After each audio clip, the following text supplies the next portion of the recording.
Hello everyone and welcome to the channel. In this video, I will show you how to create a new email list in Getresponse.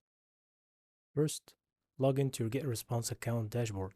If you don't yet have a Getresponse account, you can check our video on how to create a free forever Getresponse account.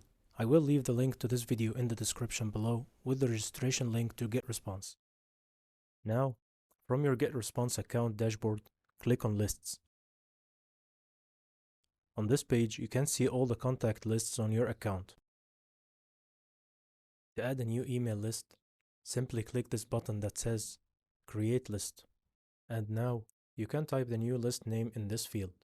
Bear in mind that this email list name will appear to your contacts when they subscribe or unsubscribe from the list. And here are a few tips about the email list name.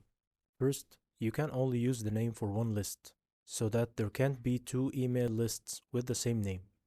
Also, make sure the list name is between 3 to 64 characters long. All alphabets are supported in Getresponse, including ones written from right to left. You can also use upper and lower case letters, numbers, spaces, while emojis cannot be used in the list name. And all special characters can be used in the email list name except for the following ones. After typing the email list name, simply click on Create. And here you can see your newly created list. If you like this video, please give it a thumbs up and make sure to subscribe to the channel and enable the notification bell to get notified with every new video.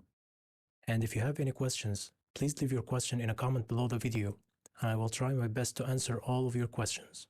For more tutorials, check out the playlist with the link in the description below for step-by-step guides on how to use Getresponse. Thank you for watching and see you in the next video.